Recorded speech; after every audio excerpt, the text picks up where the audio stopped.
Okay, good morning. Welcome to the webinar. I'm Roger Royse, and this is the Royse Law Firm webinar series. Today we're going to be talking about AR and VR, that's augmented reality and virtual reality, and we have a really great panel put together. So, the internet really changed the way we receive information to communicate with each other, and VR and AR are the next step towards total immersion. Especially in the entertainment fields, as well as in a lot of other different areas. Today we're going to have a discussion about the way we see things and how VR and AR can be powerful tools for productivity, rehabilitation, entertainment, education, even agriculture, and what hacking our brains means for the future. I want to remind folks that this is part of our ongoing webinar series. We do this pretty much every week. Today is AR, VR. Coming up next week, we have financial technology, FinTech, on May 26th. We have a program on doing business in India in a couple of weeks. The tax rules for India have changed dramatically recently. Artificial intelligence, June 7. Health tech, June 21st. Federal trade secrets and international intellectual property on May 21st, water technology on June 29th. So we have a full schedule for the next several weeks. So for today, as I said, we're talking about AR and VR, and we have a panel of experts here, VCs, entrepreneurs, and technologists. Starting is Inbar. He's the founder and managing partner of Super Ventures. It is an early stage incubator and a fund dedicated to augmented reality. We also have Sheridan Tatsuno with us. He's a co-founder of Virtual Oresund and also the Silicon Valley Global Network, and has previously been with True North Global and several other companies. He's a graduate of the Harvard University Graduate School of Design. Joining us later in the program will be Jack McCauley, an engineer at McCauley Labs, and one of the real pioneers in this field with some of the companies that he's been involved with throughout the years. Those of you that follow AR and VR, I'm sure are very familiar with Jack McCauley's name. So with that, I'd like to start with Ori. Go ahead and share the screen with Ori and let you take it away with a few introductory thoughts. Okay, so hi everybody. Glad to be here on the webinar, and let me get started right away. I have a very, very simple message. There's a new wave of technology that is coming, and for the first time it's completely natural, and it's going to make us all better at anything we do in work, study, or in play. And when I got into this this field, almost a decade ago, it was the future. It was something that we all aspired for. It was a vision. But now it's actually becoming very real, and it's here right now. So to that end, I'd like to talk to you about what we're seeing in the market and how this is evolving. When I first got into this, I established something that is called AugmentedReality.org, a nonprofit organization with a mission to advance the field of augmented reality. And we had a goal of inspiring 1 billion active users by the end of the decade. And so far, we're actually on track to achieving this goal. And if you look at what some of the analysts are saying, it's going to be a very big market, and it's growing very fast. Some are predicting it's going to hit $120 billion market by the end of the decade. So to that end, I also founded this year Super Ventures, probably the first fund and incubator completely dedicated to augmented reality. And we work with early stage startups to help them get ready to launch their product or to get funding. And I think if you look at the end game, it's pretty amazing to think that at some point in the future, we'll have an inflection point where more smart glasses are sold than smartphones. And that's a pretty tall order, because smartphones, as you probably know, are selling more than 1 billion units a year. But if you think about it, it took smartphones about a decade to go from 0 to 1 billion units sold. And if history teaches us anything, is that those cycles only get faster and faster. So smart glasses could actually hit 1 billion even in less than 10 years. And obviously the question is, when do we start counting? You could say maybe when Google Glass came out a couple of years ago, or maybe this year with HoloLens being released. But we predict that this inflection point is going to happen early in the next decade. And the reason is that augmented reality is inevitable. It's in our bones. It's a much more natural way to interact with computers.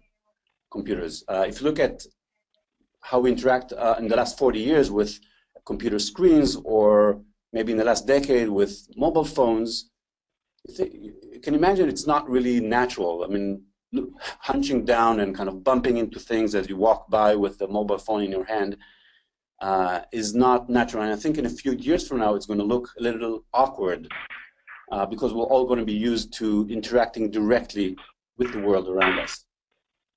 But what's really going to drive the adoption of AR and of smart glasses is going to be some killer scenarios, killer use cases that deliver significant value to users. So I have here a bunch. Actually, it's with videos, but I'm not sure if the video is going to work well. So let's give it a try, and I'll describe those scenarios. So one of the most prevalent use cases right now is called it's for a field service technician. It's when you're out there in the field trying to fix a problem. It could be an electronic board, it could be a machine, a pump, it could be a surgeon in an operating room out there. And whenever you need information in your field of view, while your hands are busy at the task at hand, smart glasses can become super valuable. And especially if you want an expert to be able to see through your eyes using the camera on the smartphone and be able to give you direction on how to solve the problem, that's already showing significant business value to many companies out there. Fortune 1000 companies already adopting this.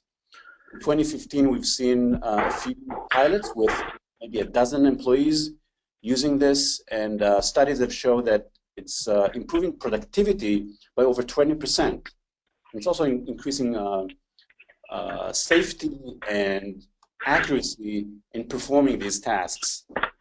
So this year we're starting to see a lot of transition to larger deployments, still not in the millions, but definitely in the hundreds or even thousands at some of these Fortune 1000 companies.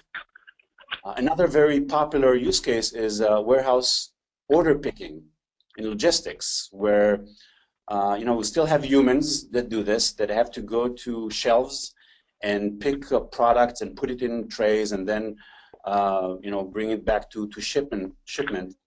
And a few studies have shown that when they use smart glasses to find the objects, to make sure that they do automatic scanning of the boxes and updating the backend systems automatically, it reduces the time that it actually takes to pick those things.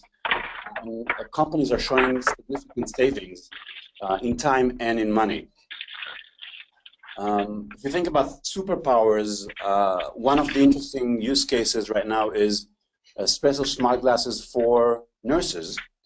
They put it on and they can actually see the veins under the skin in real time. And that obviously makes the injection or IV less apparently it's a big issue around the world today. So these glasses are giving nurses X-ray superpower. And recently we've seen the HoloLens demo of telepresence, where you can actually communicate with a different person. In this case, it's a video of a researcher communicating with his daughter in a different part of the world, and actually feel like they're in the same room. This is a real demo. It's not a concept video. Finally, we're already seeing many use cases where augmented reality is being used by consumers out there. And for example, this one where you can visualize furniture in your home before you buy it. So you go online, you pick a table like the virtual table in the center here, and you can position it in your living room and walk around, see how it's going to look, if it fits in the size, the colors, and that has shown to increase conversion rate from people going to the website to actually buying by over 50%, which is tremendous for many of these retailers.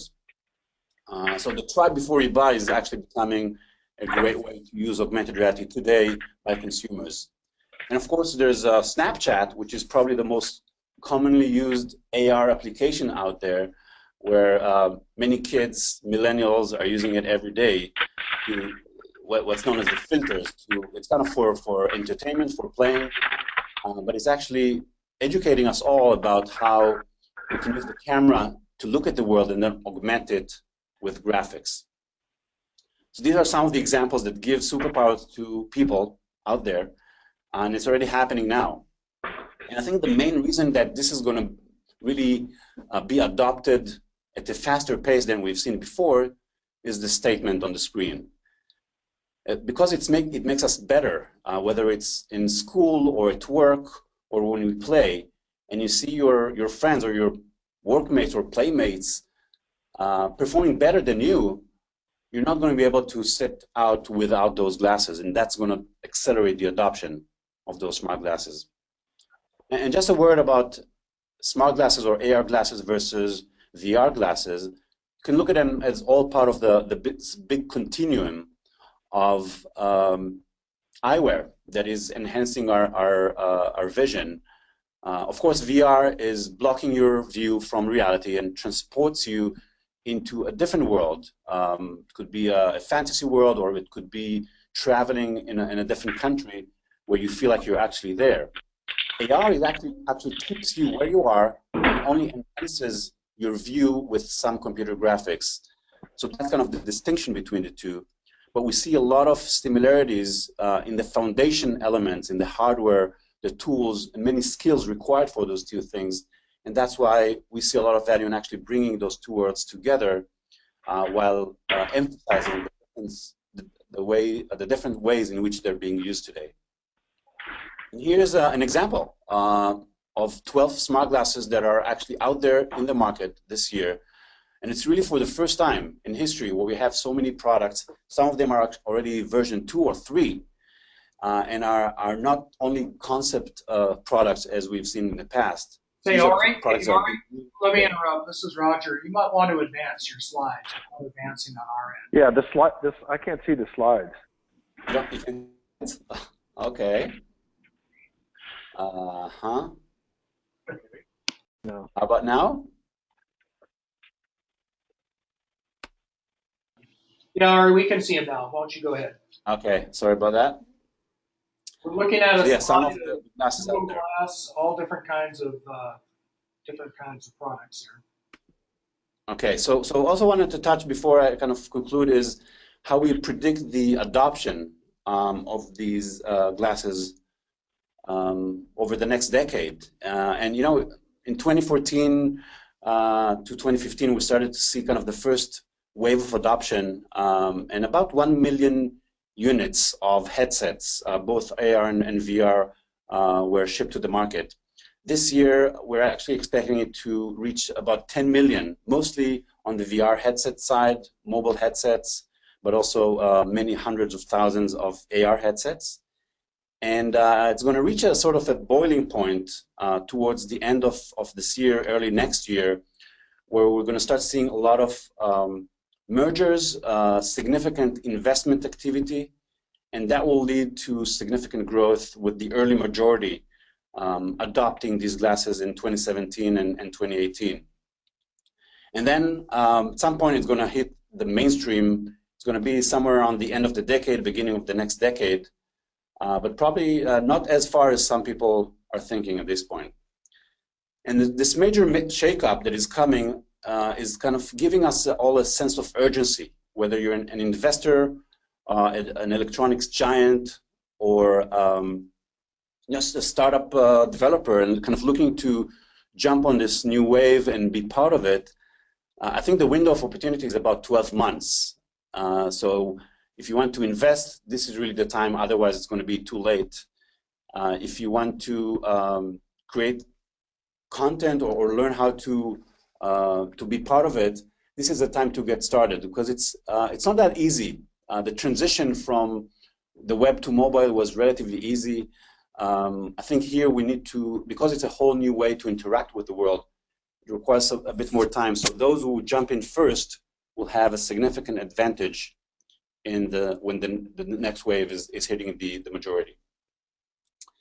And what's really cool is that this ecosystem is really, we're seeing innovation across the entire ecosystem, from the compute platform, new chips that are being created, new hardware supporting the AR and VR manufacturers, from new kind of displays, of sensors, of input devices, because you don't have a keyboard and mouse anymore, so how do you interact in this new world?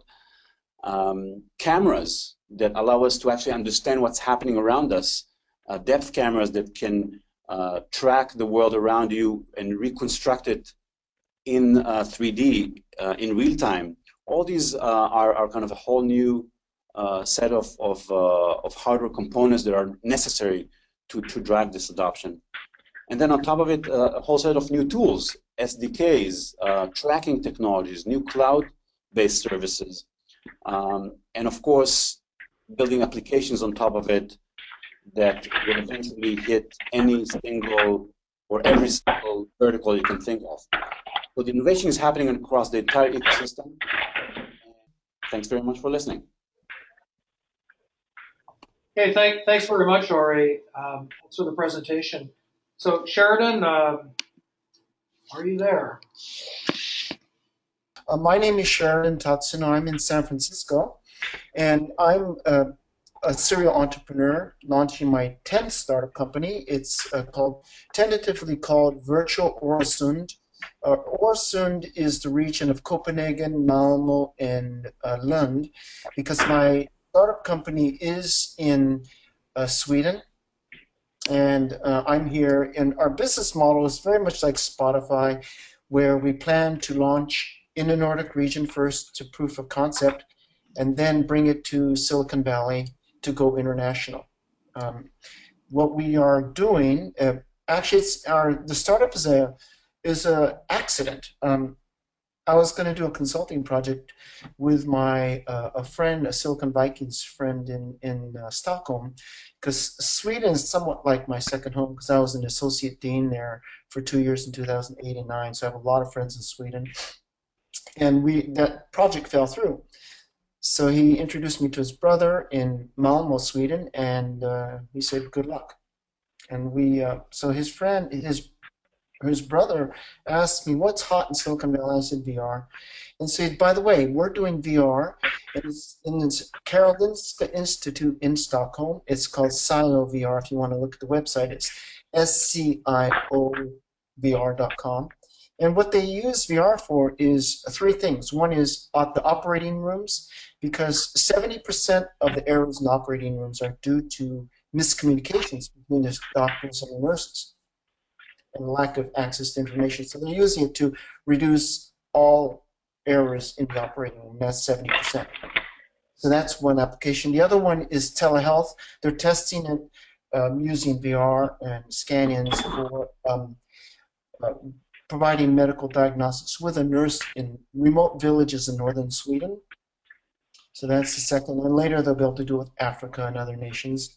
And then the third one is really more scientific visualization. So they have fly-throughs of arteries, things like that. So that's where we come out of. And the team is helping us out in our city planning program. Our virtual Oresund basically is using virtual reality for architecture, engineering, and construction. Our goal is to help cities, especially the Nordic cities, plan and design and monitor their sustainable cities. Copenhagen plans to become carbon neutral in 9 years. It will be the first city in the world to be carbon neutral, which is insignificant because it will be the model for the rest of the world. I don't know if you saw 2 days ago, the United Nations just announced that in order to achieve our climate change goals, they are targeting cities now because cities generate, will consume about 80% of the energy and about 2/3 of the carbon. So we're going to win or lose the carbon climate change battle in the cities over the next 20 to 30 years. So right now, the UN is putting all of its energies behind city planning and design as a way to reduce carbons in the next 20 years. Copenhagen is the world leader, so our mission is going to be very simple, is that we're going to use VR to help all the cities around the world to become carbon neutral in the next 20 to 30 years. Now, it's a big ambitious goal. The advantage is that VR is already being used by architecture, construction, and engineering companies. And I don't know if you're aware of it, but all the major companies are secretly using it already. In Sweden, they're using it for planning cities around the world.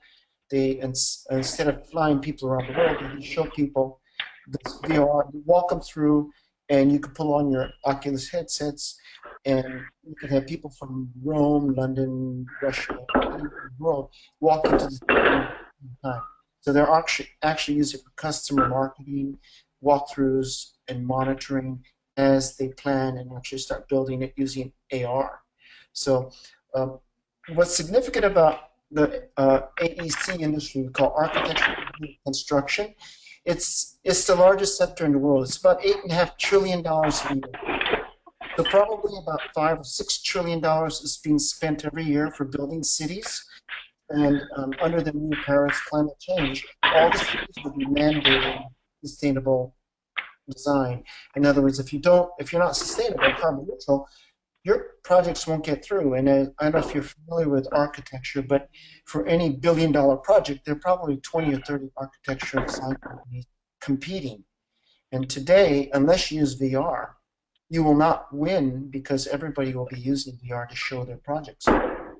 And since so much is at stake, unless you can show that you're sustainable, the cities will not approve your projects.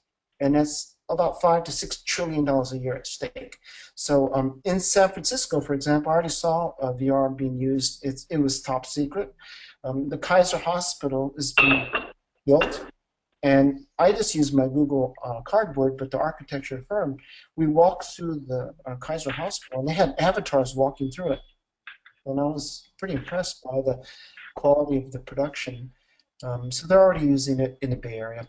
Now, in Sweden, we're planning to launch soft launch soon, and we're going to be using it for several applications. One is Copenhagen is planning a new port, which is about 15 to 20 miles long, in the south.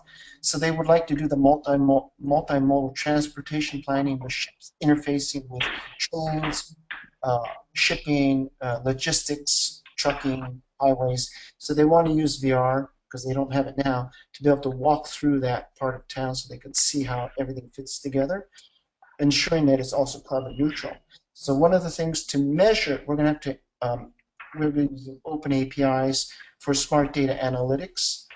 There are already apps out there for carbon emission detection using satellite data. We'll have to use IoT on the ground sensors so we can actually see carbon at the street level. So that's one area. We're also planning to use it for a new industrial park in Malmo, which is going to be closed district heating, 100% recycled heating. It's one of the most advanced in the world, so we'll be using VR to design that part. In Lund, there's a new science city going up. The two synchrotrons from European. There's an open space owned by the so they would like us to use VR for visualizing and promoting a new city for housing, schools, things like that. We also have a new hospital going up, and so we want to do a virtual walkthrough of the hospital. And then there's a bullet train coming in from Oslo to Malmo. The Japanese and the Chinese are competing for that one, and we would like to do a VR, a simulation of the bullet train that's planned to come from Oslo. Now, so that's what we're planning at the city planning. Now, the key question is, how do you monetize all this stuff? We're working with actually a management agency. They're like an architecture company, development company. They'll be paying us to use the VR. So that's how we're monitoring. However, for open applications, we're going to make it possible for developers, creative people, consultants, and others to develop their own VR apps by having open APIs. So you can pull in AR, VR apps, as well as smart data and smart city apps. The big business opportunity for everybody is going to be travel and shopping. So Copenhagen Airport would like to use VR to do virtual tours of Sweden and Denmark in order to promote travel there. And then along with it will be shopping. We're being approached by an insurance company, has 1,000 small shops, and they asked us if we'd like to do VR to show the shops so you can actually walk down the cute little Swedish town and walk into the shops and buy anything. So think Amazon in 3D, basically. So they could buy and sell using credit card or PayPal. I don't know if you're aware, but PayPal is hiring very quickly right now to enable to set up its VR shopping capabilities. And so that will be available in the future. So the big business is going to be online shopping, just like 2D today. In fact, the way we envision it is that all cities will be gigantic super malls, just like today. If you go down to New York City or San Francisco, I mean, all the streets are shopping malls pretty much outdoor. The difference this time is that, like Amazon, any shop, even if it's a mom and pop shop, will have unlimited inventory. So when you walk into the VR shop, it's not only what you see, you'll have access to anything, and you'll be able to pull up, just like Amazon, unlimited inventory. So that's going to make it possible for small shops to compete with Amazon. Secondly, there are going to be fantasy shops that don't even exist. In fact, there's one coming up already. So for example, if you went down Market Street in San Francisco or in Malmo, you'll be able to set up a shop that doesn't even exist, a super mall. And I think the cities are going to want to collect sales taxes from these non-existing shops for using your name. So I see a shift legally where cities are going to be branding themselves like companies like Apple or Google, and they're going to be collecting commissions for use of their brand name. So for example, San Francisco or LA or any city that's in trouble financially could theoretically set up virtual shops for anything they want and then charge a sales tax to use their name. And so I think that we're going to see some very creative city planning there in virtual cities that don't exist. In fact, there may be cities that are, in, let's say, Africa, where they're very poor, and they'll just set up a virtual Disneyland of their own. And there'll be hundreds of thousands of shops there that don't exist. So that's something that we're looking at as a possible future. And of course, entertainment will be big. One of the things that we are interested in is virtual performances like music, jazz festivals, Burning Man, or whatever you want. So you could combine real events with virtual events. So for example, take Burning Man. We have an island which is 15 feet high. It's empty. And the Swedes said, what would you do with that? I said, well, I would have part of the island with a Burning Man, for example, and the other half open. And the other half, you could have anything you want. So for example, we have 193 nationalities in Malmo. So we could have a Chinese virtual Burning Man. We could have an Indian one, a Korean one, that does not exist. It's a channel basically. You turn to the Chinese one, you see the Chinese version. So you could have infinite number of virtual channels of Burning Man that look real and you could walk through, but that they don't exist. They're only online. So I think one of the opportunities we see in city planning is that it's really going to require a lot of creativity among the artists, the designers, the creatives, the musicians, doctors and people, because the technology is going to be a commodity in the future. It's, as Ori has mentioned, we're going to be shipping billions of these devices. And the value is not going to be in the devices. I mean, you don't buy a television to look at a TV. You look at it to see the programming. Same thing for AR and VR. So the way we see it is that the world is going from 2D to 3D. And we'll have mixed reality, 2D and 3D. We'll have augmented reality and 2D, just combinations. But I think the real key is, what are you using it for? Why are you using it? Well, in Sweden, our goal is very simple. We want to help save the Earth. It's pretty ambitious because Sweden and Denmark have the sustainability cities know-how. Copenhagen is probably 30 years ahead of the U.S. right now.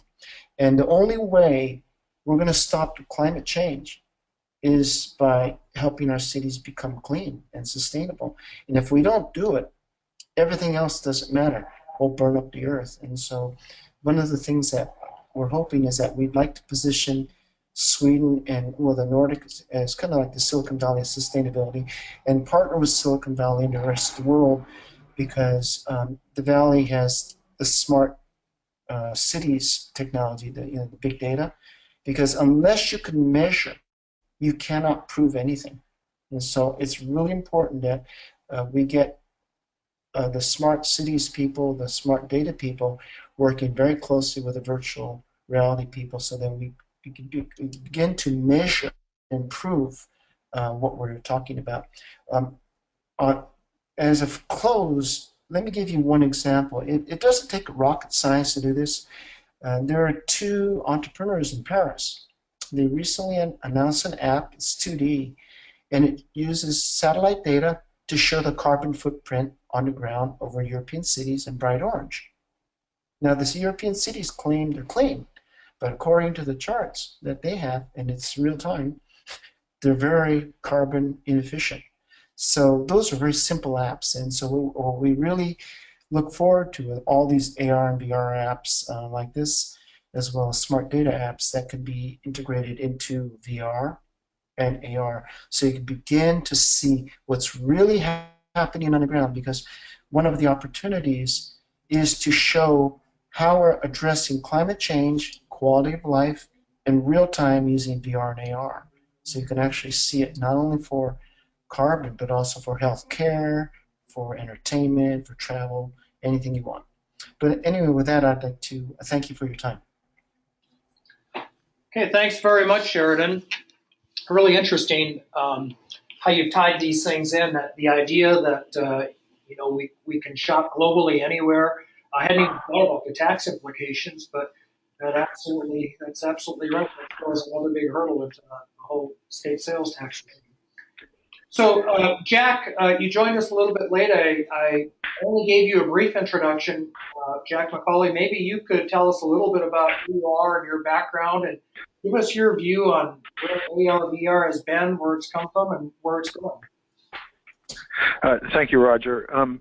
Yes, hello, my name is Jack McCauley, and I'm a co-founder of Oculus, and I'm retired now, but I still have my finger in VR, and so let me just give you a quick rundown of where things are in the state of the art with both AR and VR. I'm not going to get into sort of the market areas. I mean, there's numerous opportunities for AR, VR in various schemes, and as the former speaker pointed out, architecture, of course, and engineering. Let me talk about the application side. So most AR and VR systems work by stereopsis, which is each eye having a slightly different vantage point on an image, on a 3D image, and then your brain integrating those two images together to create a stereo effect.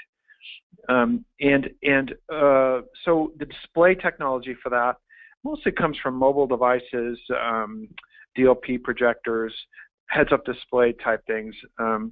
And where we are right now is trying to fix a particular problem with the way that a mobile display works and the way that a light field display works, which is how natural light works. And there's quite a bit of research in there. in that area right now, but that's most because the market right now for VR is is fairly small. I mean, what's Oculus sold? Less than 1 million headsets. Vive, probably somewhere around there. There's no real drive right now until there's a economic argument to do a VR specific display that has light field capabilities. So right now we're going to be using a mobile display and stereopsis for any of those AR and VR technologies. It's a projector or it's a mobile phone display, basically, technology.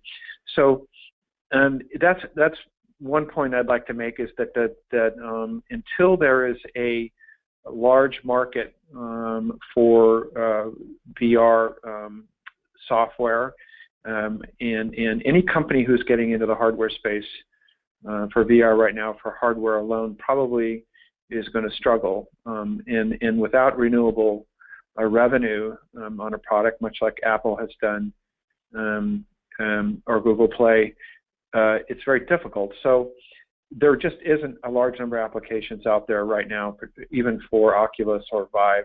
The stuff that they have is short play, entertaining, wow factor stuff. So the first piece that needs to fall into place is how to generate content for AR and VR very quickly and with the least amount of expense.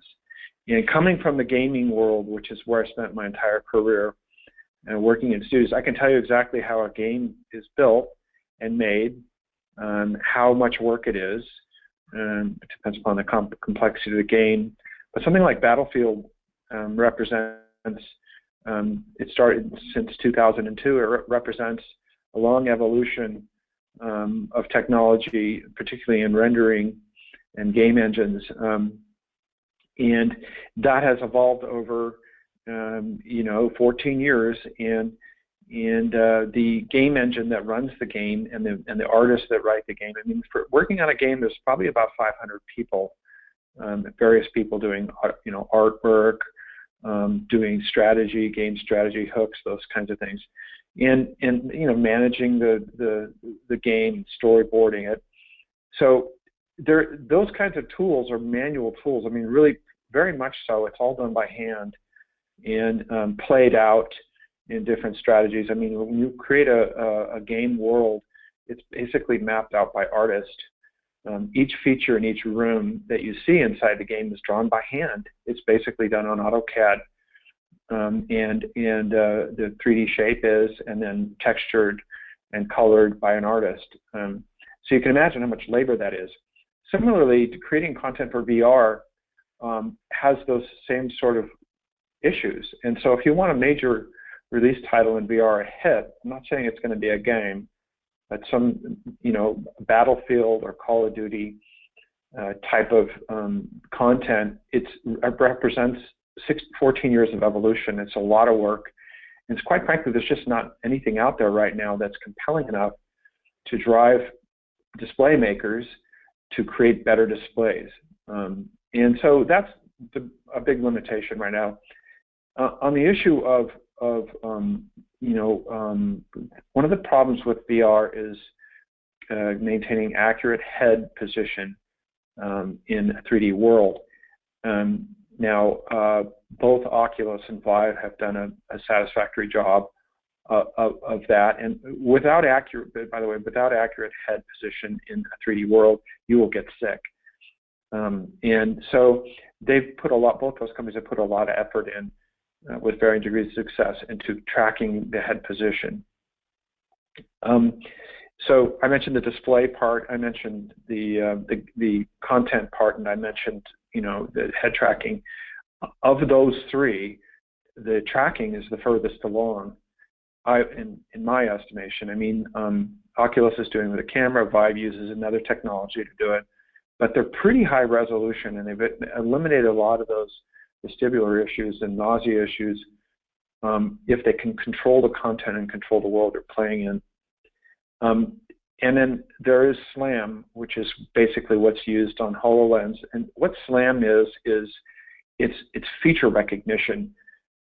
And so if you can imagine a table sitting in the middle of the room and you had an image processing system that could capture that table and a depth sensor, you could roughly figure out where that table was within limits. And then from where that table is, can figure out where your field of view or frame of view is. That's basically what SLAM is, and that's what HoloLens uses. That's a third technology, and that's actually pretty far along also. So the big one here is content. I mean, without software to sell on AR and VR for people to buy, that's compelling and can sell in large volumes. I mean, you need a really large volume piece of software, like maybe the Microsoft Word of VR or something like that to sell. There's just not going to be the compulsion, I think, to develop these advanced displays which are needed. And so that's my view of things. I get asked one of the things that I get asked when I do these talks is, what would it take? They imagine that creating a 3D world is you just buy a piece of software and create it. It would be really great if that were true, and perhaps there's some application somewhere that can auto-generate features, stairs, carpeting, or whatever it is, the texture of a wall. I just haven't seen it, and that's what the limitation is going to be. It's tedious to program an application which has acute visual cues in it and textures and colors and so forth like that without having a lot of that done manually currently. I mean, think about it. Oculus has come out with a VR headset 4 years ago, and since the end of 2014, there hasn't been any compelling content for it. Eve Valkyrie is one of the launch titles with it, and it's a fly around game that you're in a spaceship. But I haven't seen the sort of, I'll take that back, I have seen a couple of them. I like Tilt Brush, which just runs on the Vive. It's a very, very, very cool application, very entertaining. It's a short run thing, quick play thing. Some of the stuff on Steam's VR store is very good, but just long-term play where you keep someone captivated inside the headset, that's just really haven't figured out how to do that right now. You got to get people to wear it for 5 or 6 hours on end. I know people watch that much television, so it's possible that you could captivate that much time. But I would imagine you have to get and to develop such an application is a long evolution and a tremendous amount of work. And it's also risky. I mean, writing a game, a computer game that plays on a console or a PC is like a movie. It costs as much to make as a movie. And especially a title like Call of Duty, you could spend $20 million on it, and it could flop. It could be a disaster. It just when you're working on something like that, it's hard to see its faults until it's launched and you get feedback on it. That's when you know if it's good or not. The last GTA 5, Grand Theft Auto 5, took 5 years to write, and it's a complete world. And so that's the way I see it. There may be some like architecture and engineering where those kinds of finer details aren't as important because it's not for entertainment necessarily. A quicker way to get those kinds of applications into the world and being used in the world. For doing technical things, for instance. But I just don't know of them right now. So I hate to be a downer on this AR and VR thing right now, but coming from where I come from, I'm a game developer, and I just know what it takes to do these artificial worlds, and also one other thing is the increasing task that it's placing on graphics processors, GPU. It's very, very demanding on clock cycles to render 2 full 3D worlds.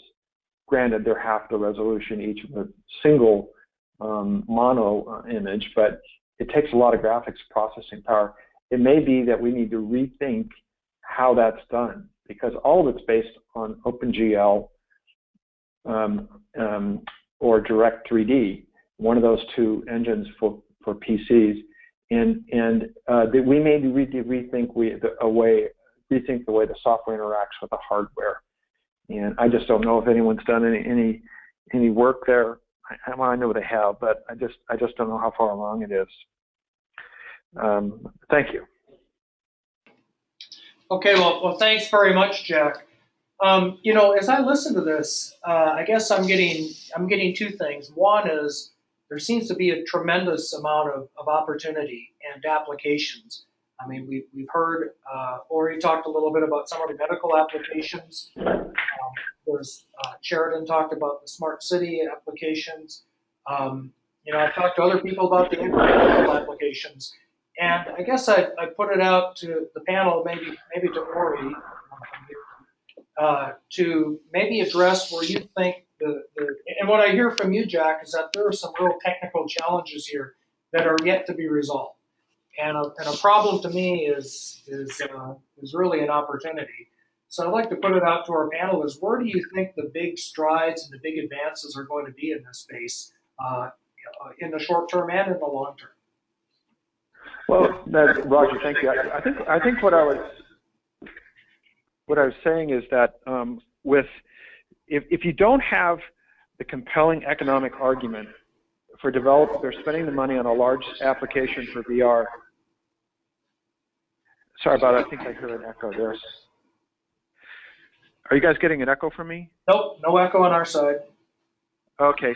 I just, if I were a Qualcomm or an Apple, I would wait until that killer app came, and then invest heavily in VR. But that's just not the way the world works, I don't think, sometimes. And I think if I were the smart money, I'd be kind of sitting this one out and seeing where it goes. If someone develops a great app, a tilt brush, or some other novel application for VR, then as a display maker like Samsung or Sony, then I would jump in and start taking a look.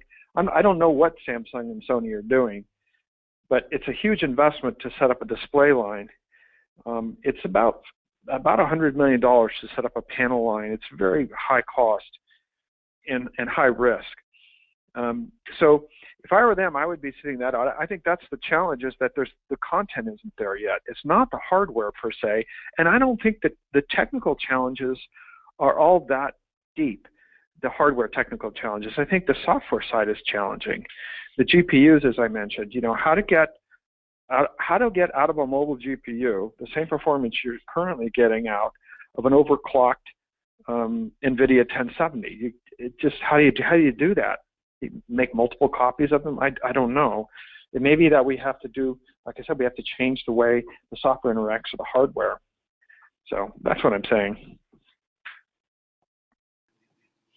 Okay, thanks, Jack. Go ahead. Sheridan here. Sheridan. Okay, yeah, I think there are several factors to watch carefully. One is, I think China is going to be driving down prices in hardware really fast, just like they're doing with solar panels and every other product. So I think hardware cost is going to be incidental. I think, frankly, Facebook is going to be licensing its Oculus to the Chinese, and it's going to be bought, dirt cheap in Walmart fairly soon. So I don't think hardware is the issue. I think the GPU issue, NVIDIA and others are working on that. That will come. So again, I think that's just a technology road mapping issue. I think it's pretty predictable if you look at historical trends in consumer. I think the big bottleneck is going to be bandwidth.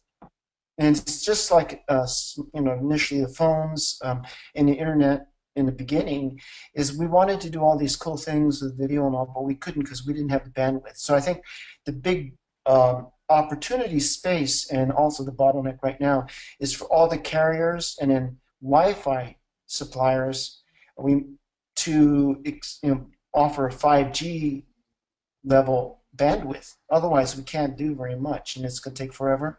Again, I think we're going to see a shootout this time between the Wi-Fi people who want to go off carrier and or Google and people like that set up their own programs, maybe using satellite or something, or drones or something. to bypass the carriers. So I think I would look for a lot of innovation in the connectivity area. Content will come. Again, it's going to be like the PC. It takes a while for software people to adjust to the hardware, but I think that's coming. When I was in Sweden, because they had the 4G 4 years before we got to San Francisco, there was a huge explosion in content in smart apps and for Android and in iOS. So, it was connectivity that drove the app development. Now, and as for a killer app, my bet is on 3D phones. It's, again, connectivity. I think everybody in the world is going to be using virtual reality and AR. And in AR and VR could be one phone. Is basically VR is when you turn off the VR, and AR is your normal, so you can see everything around you. And this is one phone with an on-off switch. But I think 3D phones are going to be obvious applications. Everybody's going to use them for business, consumer. But again, it's connectivity. So I would actually look to carriers competing to offer the best 3D phone capabilities. Initially, maybe in small hotspots in the big cities, and then gradually, as connectivity becomes available, make it available in other areas.